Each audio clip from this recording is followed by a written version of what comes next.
Thank you for tuning in to the Golden State Media Concepts football podcast, where we discuss the latest news, rumors, and games of the NFL and college football from the latest science research, breakout stars, and all the news in between. As always, I'm Jeremiah. And I'm Anthony. And we are back for another day of talking, just football. There's a lot to discuss today. And, we had a couple of breaking stories yesterday. Yesterday on the show, I covered Rex Ryan and a bunch of other things. But today we have a couple of players that one that not going to play for the rest of the year, and possibly maybe not till next year. And another player that's probably going to play in this last game this Sunday. And we're going to talk about the player that's going to play in this last game first, and that is Steve Smith, the Baltimore Ravens receiver, former Carolina Panthers receiver as well. He said he's probably most likely going to play in his last NFL game on Sunday. I believe they're playing against the Cincinnati Bengals, so that's going to be his last game, Anthony. And you were talking about it on the sports show, right? The Steve Smith here, but he said he's 89% sure. I pretty much think he's pretty much done. Don't get me wrong, Steve Smith's still one of the toughest receivers, but I'm not surprised. I thought he was going to retire last year, right? But he told the Achilles, and I thought he was going to. I think that was going to make him retire, but apparently, I guess he wanted one more run, and with the Ravens possibly not going to be in the playoffs. This is the end of Steve Smith, looks like. Yeah, like you talked about, he tore his Achilles last year because he was supposed to retire at the end of last year, and then, he basically decided that that's not how he wanted to go out. He didn't want to basically go out with an injury and only play, and I think it was 7 games last year. He didn't want to do that. He wanted to go out on his own terms, being relatively healthy. I mean, when you're in the NFL at this point, everyone's kind of, injured or whatever, but, he wanted to go out on his own terms. Right now, he's sitting at 14,697 receiving yards, 7th in NFL history, and 81 touchdowns. He's over 1,000 receptions in his career with 1,028. He's somebody who, was never necessarily the best wide receiver in the league. You can throw that in his time with Randy Moss or Megatron or Terrell Owens or someone like that. But he was always near the top. And when he was in Carolina, he made it to the Super Bowl in 2003.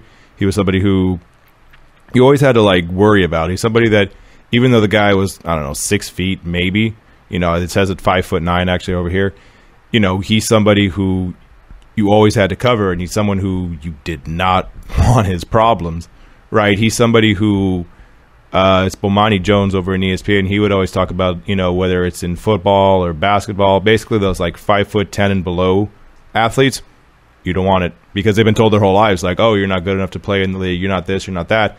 And they basically told that since they were, 10 or whatever years old. And, he's somebody who, well, let's put it like this. Google Steve Smith orbital bone. Just Google that. He basically had a teammate over in Carolina, Ken Lucas. They had some words. Steve Smith basically decided he was going to punch him in the face. Broke his eye. Or his eye orbital bone, his eye socket in his eye. Hurt his hand. Hurt Ken Lucas's face. That was his teammate, by the way. Not he was on the Panthers and he hit a 49er or a Raider. No. His own teammate. Now imagine you're the opposing player. He's always been one of those players that kind of is one of those, look for ways to get motivated kind of thing like that. And, he's 7th all time in receiving yards, so he'll be on the ballot of a Hall of Famer. He probably won't make it just because it's really, really hard to make it into the Hall of Fame. Ask Art Monk, ask Lynn Swann, who were both really, really good in their time, wide receiver yard-wise. It took them both 10 to 15 years just to get in, and they were elite at the time, kind of in the same realm as Steve Smith. He might get in, but if he does, it's going to take him a really, really long time to do it. But he's somebody who his whole career has just basically been somebody who talked a lot of trash, backed it up. And with this last game, I hope he kind of goes out, with 100 yards, 150 yards, some big game, because at this point, what does it matter for the Ravens? This is the last game of the season for them. They're not making it to the playoffs. Steve Smith's probably not going to play next year. Set him out with some 15 catch for 200-yard game, because if he's not going to play again, why not? Especially against the Bengals. They're not playing for anything. Just go nuts. Yeah, and getting back to that Steve Smith orbital bit, I can't even say it. Orbital bone. Yeah. Orbital bone. Getting back to that, I Googled it when you said it on the show. Right. And then this is something I really completely forgot, but it's something that's very unforgettable about Steve Smith's career. Oh, yeah. You know, when he punched Ken Lucas, we haven't heard about Ken Lucas since. Nope. But you know who else was on this? It was when he was on the Carolina Panthers. Right. It was way before Cam Newton and Ron Rivera were there. Way before that. Right. You know who was there? You know who was the quarterback for that team? Jake Delhomme. Jake Delhomme. And you know who else was on that team? Who? Muhsin Muhammad. And he was good on that team. That was when he was really good, yeah. And John Beeson was still the linebacker. He was a beast, too. That was before like all the injuries plagued his playing career. But that kind of... Talking about that incident, it's not good to get in fights with teammates, but no, it's not a good thing. But it also tells me about Steve Smith's personality a little bit. He just was a fierce competitor. He's insane. And I mean that in the best possible way. He was insane. Like he was the Joker of football, but in a good way. And you just did not want to mess with him at all. And he's been one of the best, probably one of the most fun to watch receivers. Oh yeah, in modern NFL. I know he was part. I remember when Steve Smith. There was a time when we had Steve Smith, Chad Johnson, a.k.a. Chad Ochocinco, and Terrell Owens in the league at one time, and Randy Moss. When all four of those guys. But I want to talk about the first three because every time Randy Moss scored, he wasn't really known for celebrations. No, but Steve Smith, Chad Johnson, and Terrell Owens. And, Terrell Owens were known for touchdown celebrations. Oh, yeah. And they all did it at one time, so they're kind of like the main reason why Odell Beckham, Antonio Brown can't have any fun when they score. So they're basically the reason why. But, man, they had some really great touchdown celebrations. Oh, yeah. I remember Steve Smith had it where he's rowing the boat. Row the boat, yeah. Chad Ochocinco had the thing where he's putting the ball into the pylon. Yeah, and then Terrell Owens had the little popcorn in his face. The pom-poms when he was in the Niners. Yeah. And then he also went all the way to the Dallas Star and put the football in the middle, and then he got hit. He did. But that I kind of Moss never had anything like that. Moss only had the thing where he faked mooing the person, and then John Buck basically lost his mind. Joe Buck lost his mind. Yeah, and Randy Moss wasn't known for, touchdown celebrations, but the fact that those were the four guys. Right. At the top of the league at one time just tells me how much the league has changed in a way. Because when you look at the top five receivers back in that time compared to the top five receivers now, it's a totally different game. Julio doesn't do it. AJ Green doesn't do it. Odell does. Yeah. But, everybody else, they pretty much don't really. I mean, I guess you can Antonio Brown. Antonio Brown does. Antonio Brown likes to do the twerk and do the thrust. Yeah, he does. And also, actually, so here's the thing. So, AJ Green, not really. Julio Jones, not really. Odell, yes. Antonio Brown, yes. And also, Gronk. Oh, yeah, he just has a spike, but he's more of a goofball off the field. Not necessarily with all the celebrations. He's more or less just wants to do the spike every time. Yeah, and then imagine if Rob Gronkowski was playing during the time when Terrell Owens and Chad Johnson were. Can you imagine the celebrations like Gronk would have had? See, I think Gronk doesn't celebrate like that, though. Like, Gronk is basically... I think he would, though. He would be more motivated to do it. I think if he was on a different team, he would. I think with the Patriots, they don't let him do that. The Patriots basically say, look, in the offseason, do whatever the hell you want to do. Like, if you want to go over and DDT someone, on stage, if you want to basically have a... sex boat. Someone. And did you not see that? Like, he was on stage one time dancing, and all of a sudden, dude came out. And he literally, bam, did like a DDT on stage. If you want to have basically sex boat, go and have that. Have fun with that. If you want to take pictures with porn stars, please don't do that. You love mentioning that every time on this show. The sex boat? Yeah, you love He had a sex boat that we let him get away with, and I love it so much. No, because that's the thing. Because he basically, we let him get away with whatever he wants, and I'm totally fine with that. Again, do whatever you feel is best. I just love the fact that we let him have this sex boat and nobody cared and he didn't get in trouble for it and there was no basically charges filed after that. That is literally the best case scenario that could have happened. It's great. I just love how you always talk about. I will talk about that every time. But anyways, no, there's two things I'll always bring up. I'll always bring up the Sex Boat. I'll always bring up the University of Miami Hurricanes back in the 80s. We always have to shout out Katie Nolan. Katie Nolan with Garbage Time. Every time we say the word garbage time, so we have to say that little shout outs. But it's one of those things like, I don't know, Gronkowski's one of my favorite players, and I miss him, and I wish he was back in the NFL right now. He will be back. He'll be back next year. He'll be back next year. Unless he has some Terrell Owens recovery and makes it to the Super Bowl. But, Steve Smith, he's had a real great career. It's going to be hard to see him go, but, there's always a time for all these players to leave the game. Yep. He is, I think you said it earlier in the show, he's about 7 all-time in career receiving yards. He's 12th in all-time in career receptions. Right. He will, as right now, he has 81 receiving touchdowns. Right. As right now before Sunday's game. Before we take our break, Anthony, what do you think? He should retire as a Panther? Panther. Okay. That's what he made his name as, right? He made his name as a Panther. As a Ravens, he was still a really good player, and I don't know if he made it to the Super Bowl with the Ravens. I don't think he did. I think he came later on. He came after that Super Bowl season. Okay, cool. Yeah. So he's if he would have won a Super Bowl with the Ravens, then maybe I would have said that. But no, that's what he's known for. The Panthers is what he kind of grew up. We grew up watching him as with, like I said, with Musa Muhammad, with Jake Delhomme, people like that on the team.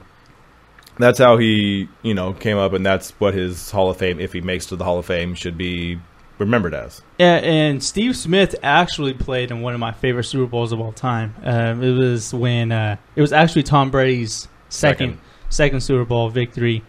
It's when the Patriots took on the Carolina Panthers at Reliance Stadium in Houston. I believe that's where it was at. I forgot what Super Bowl it was. I think it was around 2004. That was the infamous Janet Jackson game. That's how. I thought that was the Eagle game. No. That was that game.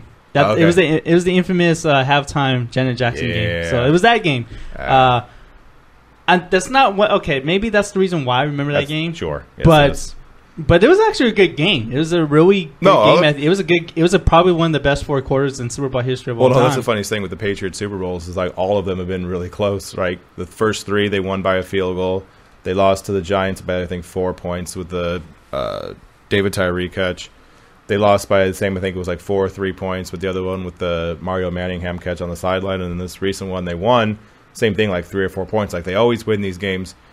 Either win or lose them in really close margins. Yeah, they do. And if they happen to go to the Super Bowl this year, that can happen again. But we're getting a little ahead of ourselves here. But I just want to say that was still one of my favorite Super Bowls of all time. It's definitely my top 5, definitely in my lifetime. Mm-hmm. And Steve Smith was just a beast in that game. And that's probably when I actually kind of found out more about him. Because back then I was still, I think, in my middle school, elementary school years, and I was still, all I wanted to do is just watch 49er games. But after watching that Super Bowl, I was like, you know what? Maybe I should watch more games. Yeah. And then the Niners were really terrible at that time, too. Yeah.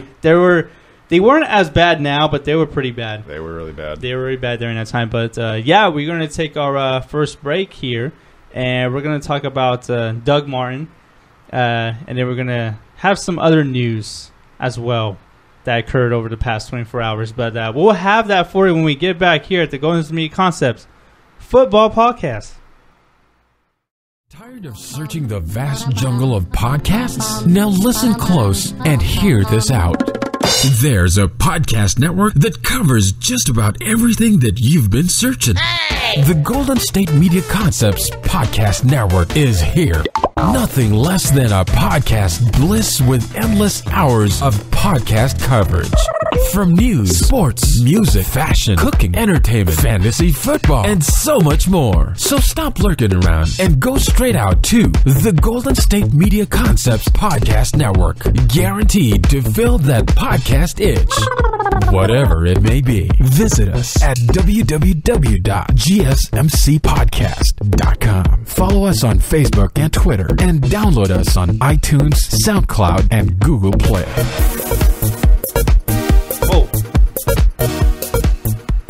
And welcome back to the Golden State Media Concepts Football Podcast. And for our next bit of news today, Tampa Bay Buccaneers running back Doug Martin would not be with the team on Sunday because he will be suspended for the next 4 games due to violating the league's drug policy.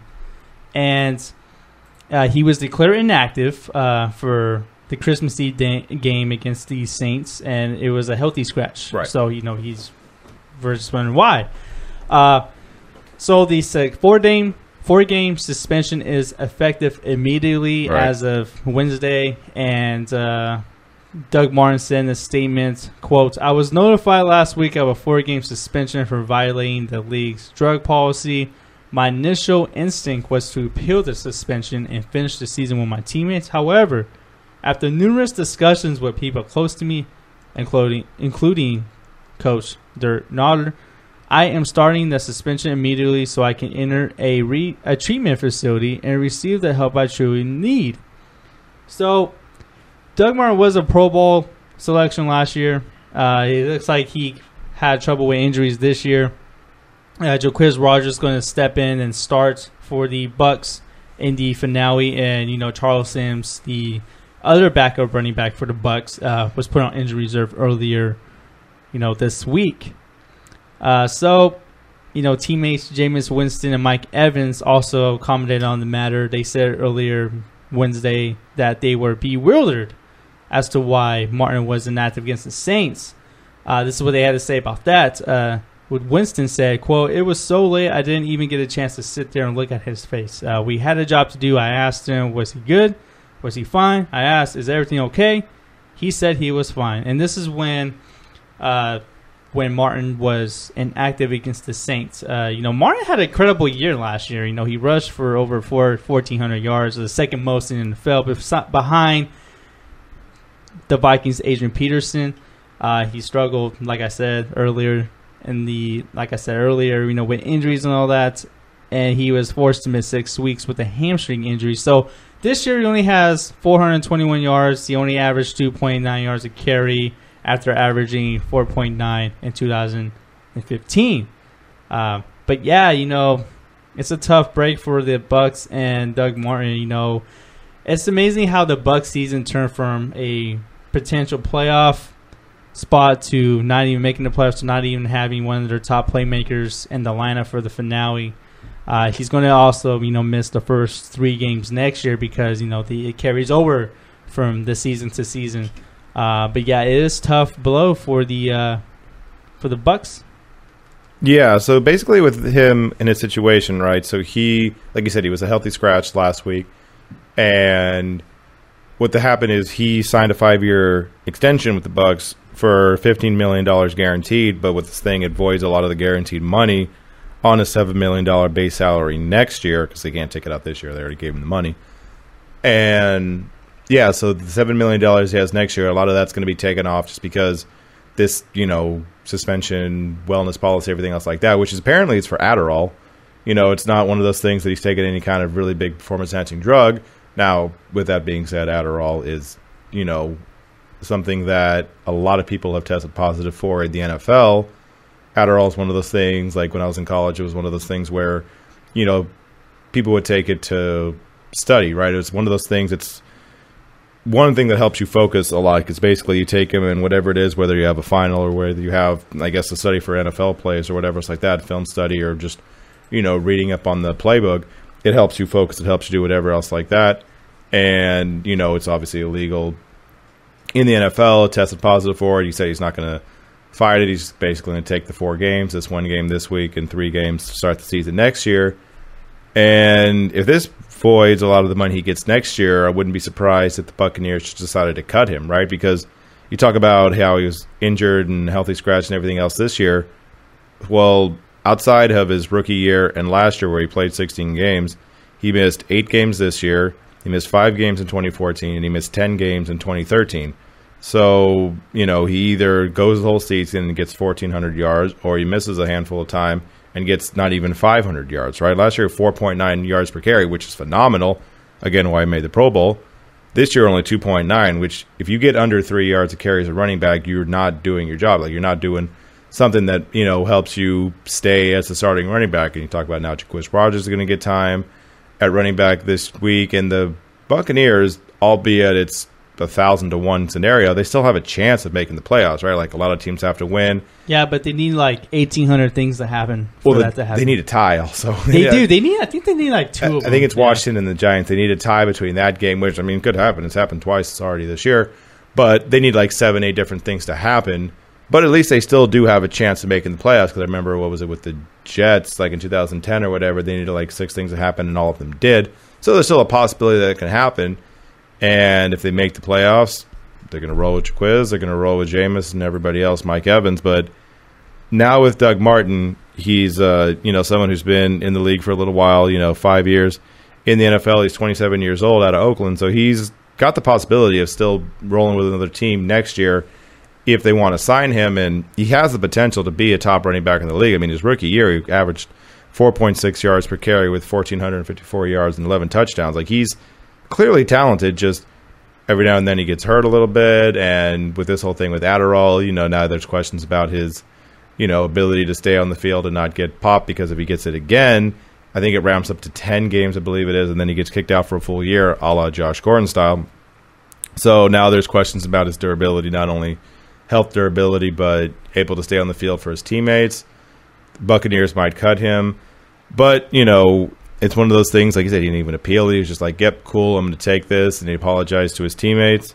So it'll be interesting to see what happens going forward. Yeah, and Doug Martin also is going to enter a rehab treatment facility, due to the PED suspension. But like you said, Anthony, Doug Martin does have the potential to be a top 10, top 5 back. I wouldn't be surprised if Tampa Bay does cut Doug Martin, right? Because I know he's been a good player, but they also have some really good players behind him. Charles Sims has been looked at as possibly the future running back there. Jaquiz Rogers had like a resurgent season. He looks like he still has the potential to be a really solid starting running back. Right. So Doug Martin, he's still young enough to cut on with another team, and he does have potential to be a top running back in the league if he does stay healthy, because we've seen it in his rookie year, and we've seen it in 2015 when he played a 16-game season. Yeah. He's had over 1,400 yards in both seasons. Exactly. I really do think he gets the treatment that he needs, and I expect him to go back to a full strength next year. Yeah. I do. But, we're going to take our second break here, and we got a lot to talk about. We're going to talk about Richard Sherman a little bit. We're going to talk about a certain Uber driver in Texas. I love this story. And, we will have those stories for you guys when we come back here at the Golden State Media Concepts Football Podcast. Check out the show that's built on the MMA. From the UFC to extreme cage fighting, they got the fights covered. Check out the GSMC MMA podcast. Get the latest news on past or upcoming fights. Join us as we talk to and about some of the biggest names in the MMA, past, present, and future. When it's the fight game, there's just one show to check out. GSMCpodcast.com/MMA-podcast. Don't forget to like them on Facebook and follow them on Twitter. Visit GSMCpodcast.com for more info.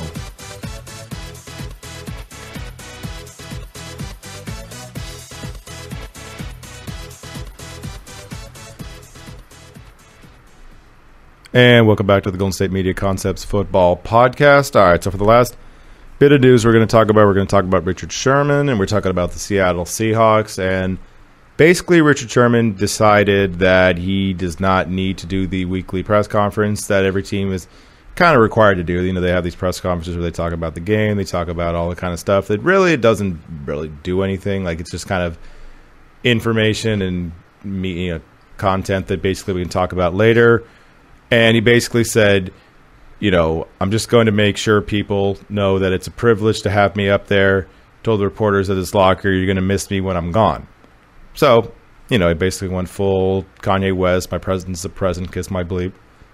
And, later on, once that kind of became a thing and people were talking about it, got back to Pete Carroll, and asked, what was going to happen about it. Basically, it's going to be an internal thing. We're going to talk about it, as a team. And got back to Richard Sherman, and Sherman's like, did you get in trouble for this? And he's like, did he say I was in trouble?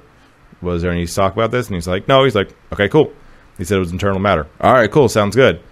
And they basically talked about the sense that this is the kind of thing where it happens every year for them, right? They always kind of have one of those, like, quote-unquote, come to Jesus, kumbaya kind of moments where something's kind of spiraling or whatever, and they got to talk about it. They said they talked about it when they traded Percy Harvin. They said they talked about it the year of the Super Bowl a couple of times. Like, every year they basically have something to where it's, you know, whatever time of the year, bad things happen. Okay, we're going to talk about this, and then we kind of go from there. And we've seen with Pete Carroll, he's one of those guys who he's not like a Bill Belichick in the sense where it's all kind of just condensed and all in one area where it's just like, no, we're going to talk about football. We're going to kind of follow this kind of routine, and we're going to go from there. No, Pete Carroll, if you want to talk about something, he'll let you talk about it. I mean, this whole thing about Richard Sherman basically saying, I don't want to do the weekly media stuff.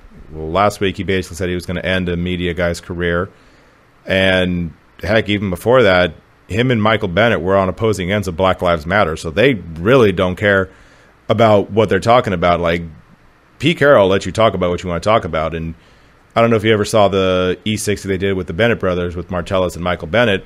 Good luck silencing them if they want to talk about something. I mean, yeah, I guess Martellus has been a little bit quiet with the Patriots, but he also really respects Bill Belichick, and he talks about how much of a genius he is and everything else like that.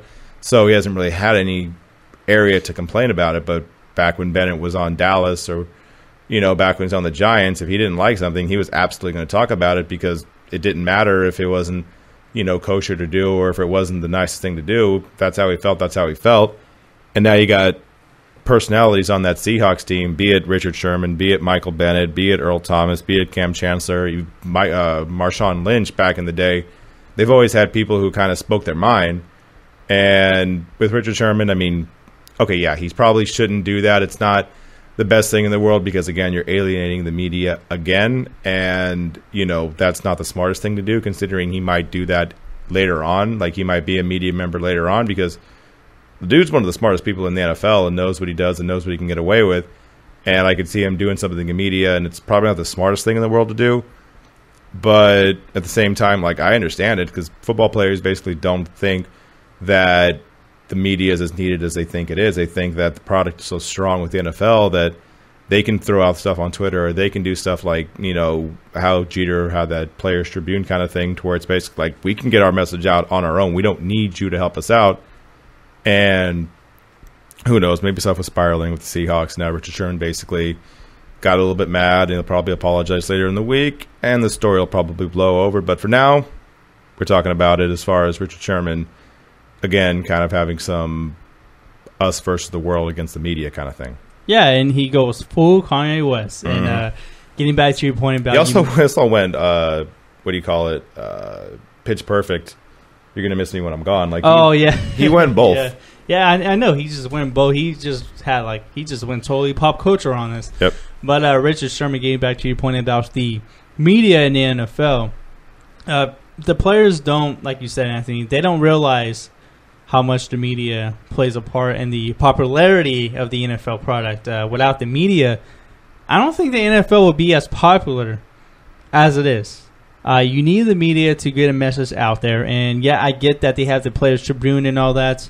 But, you know, there's a step to it. And I know it's kind of a message from, like, players by the players and all that. Right. But without the media, people wouldn't even know about the Players Tribune. We'll just say about, because I remember Kobe Bryant announced his retirement on there, and then if we didn't have the media, you know, people wouldn't. You're not going to know about it. Yeah, people wouldn't report it. Right. And I know we have like social media and all that. Yes, I know that, and I get that. But there's only a certain demographic that uses Twitter, that uses Facebook, right, that uses Instagram. There's only certain amount. Only a certain demographic that uses that. Because I know me and you we fit that demographic of the social media age. People don't understand that people still get their news from television, the newspaper. Me, I get it from social media, television, pretty much everywhere. Right. Because it's so easy to get news nowadays. So yeah. That's the thing I always have a problem with players kind of dissing the media, is that they don't realize that that's what they have to do to feed their families. You know what I'm saying? Like, that's what they have to do to make a living. Like, that's their job. You know, just like Richard Sherman and all these other NFL players that don't like talking to the media or any type of professional athlete that is, they don't realize that they're a huge part of the game, and without the media, maybe the game wouldn't be so popular. And that's in all sports. You've seen it with DeMarcus Cousins in the NBA, the little kind of situation he had with the Sacramento Bee reporter, which was a huge story here in Northern California. Marshawn Lynch historically for not talking to the media, Right. And then now we have Richard Sherman here, trying to revoke credentials from a reporter there in Seattle a long time ago. A couple weeks ago. And I get what you're talking about with the whole, the media is needed, everything else like that, and the players don't think it is. Because, the Players Tribune and everything else like that, they, we can see what happens on Twitter or whatever else like that, but that doesn't mean we're going to see it, in the moment, because what happens is someone on ESPN or CBS or Fox or wherever you want to go sees it on Twitter or sees it on the Players Tribune and then puts it on TV, and we're a lot more willing to go watch SportsCenter or watch something like that and get the news there, because if it just happened on Twitter and a day passed, you may not see it. At least with TV, they'll talk about it 5 or 6 different times on ESPN, and okay, cool, then we're going to see it. Then it becomes a big story. But if it's just left on the internet, it could go away and we wouldn't notice it. Yeah, if it's left on Reddit, no one's going to read it. Sure. I'm just going to say that. But no, Reddit's Well, I know Reddit. And a lot of people don't really use Reddit that I know of. And I know it's still kind of used. Well, Reddit is the thing that'll get a lot of stories that aren't as publicized, right? Like it's kind of like a little bit underground story, so to speak. That's the best way I can put it. Sure. Yeah. So it's kind of like an underground news outlet, except like in a different tone. Right.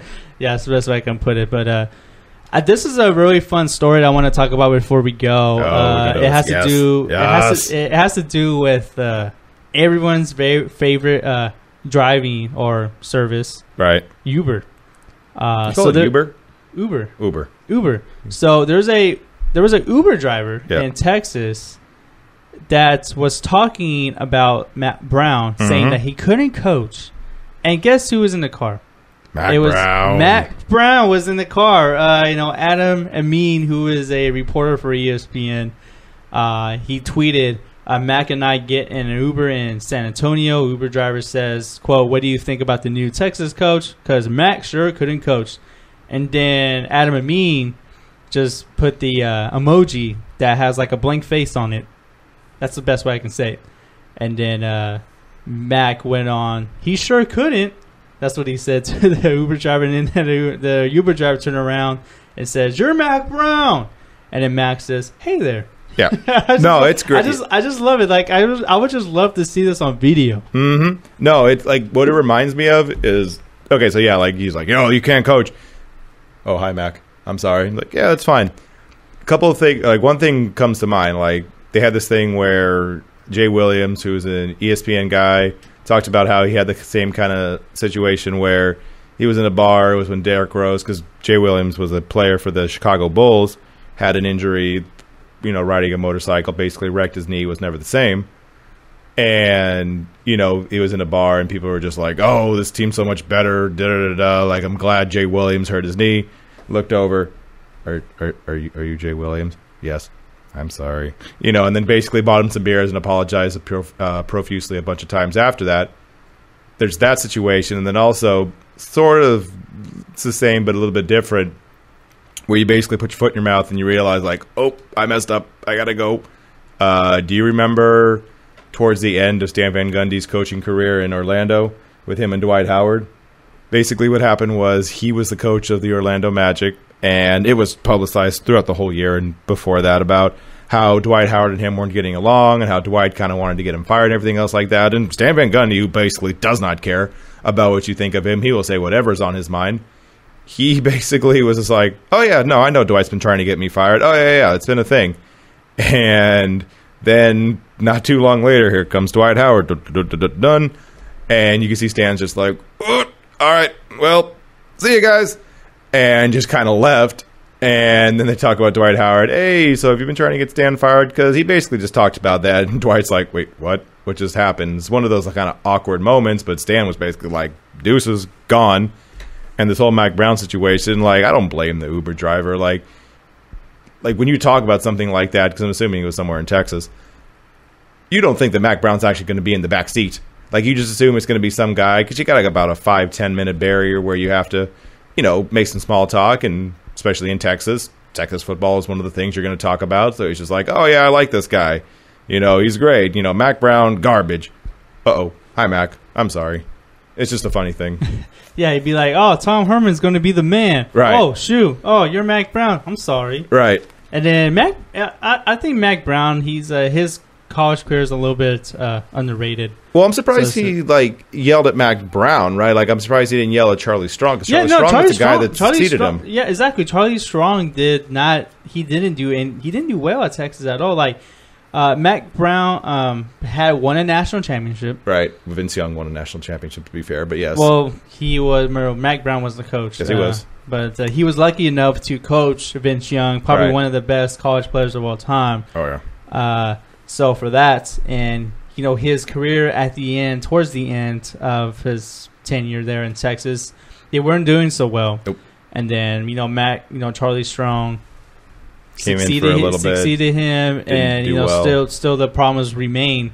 So you got to give props to Brown, though. He did win that program a national championship, even though Vince Young was on that team, which is a huge critical part. But still, Mack Brown was the coach of that team, so you can't knock down the coach who's won the national championship, the only national championship that team has won like 15 years or 10 years or something like that. So yeah, but I think Tom Herman is going to be a real good coach there. He did really well in Houston. He did really well in Houston, and I think recruiting is going to be a huge part of that. Him being coaching in Texas and kind of knowing that area. But yeah, this is one of my favorite stories of the week. And, it's great. I'm really glad I found out about it today. Oh yeah, me too. No, it's just a funny thing. Which is like, I could see myself doing something like that too, where you just kind of like pop off at the mouth, and all of a sudden it's like, oh God, sorry, that's my bad. Can I buy you a beer? I'm so sorry. Yeah, honestly though, it'd be really cool to like run into someone like that though. Like kind of like you're driving an Uber. Oh yeah. And all of a sudden you see someone that but is not as famous as most other celebrities are out there. Like, let's just say like I'm driving. Let's just say I'm a Lyft or Uber driver, right? And I'm here in Sacramento, and all of a sudden, let's just say that DeMarcus Cousins gets into the car. And, like, I'm going to know who he is because, I'm a sports fan. And, I lived in Sacramento for about 3 years now. Right. I'm not going to lie. I would probably freak out. Oh, yeah. But let's just say, like, I don't know he's in the car. Yeah.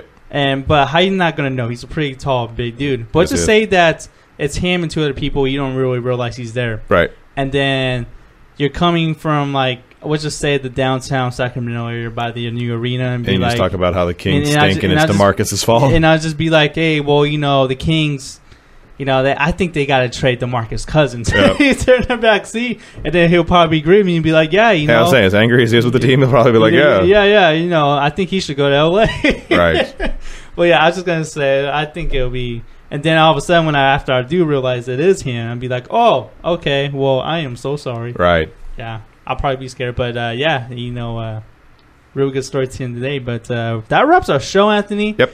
Pretty good show. We'll be back tomorrow, of course, with another episode of the podcast. We're going to talk about probably some college football tomorrow. Yep. The last show of the week. We got some, of course, the playoffs are starting on Saturday in college. So, of course, we're going to preview some of those matchups. We're also going to talk about the other bowl matchups as well. We got some huge bowl matchups in New Year's Eve, and of course, as from the past week, the matches that we missed talking about these past week, because we honestly didn't have time to talk about everything. Right. And of course, we're going to preview Week 17 of the NFL, and we're going to preview some playoff scenarios, see where we think the playoffs are going to look like. But yeah, we're going to talk about some matchups in college football and the NFL tomorrow's show. But that concludes our show. As always, I'm Jeremiah. Hey, and I'm Anthony. And I'd like to thank you guys for tuning in to the Golden State Media Concepts Football Podcast.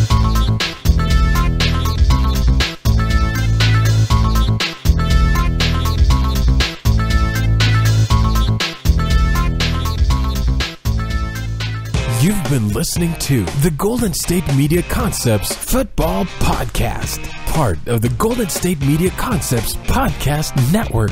You can find this show and others like it at www.gsmcpodcast.com. Download our podcast on iTunes, Stitcher, SoundCloud, and Google Play. Just type in GSMC to find all the shows from the Golden State Media Concepts Podcast Network. From movies to music, from sports to entertainment, and even weird news. You can also follow us on Twitter and on Facebook. Thank you, and we hope you have enjoyed today's program.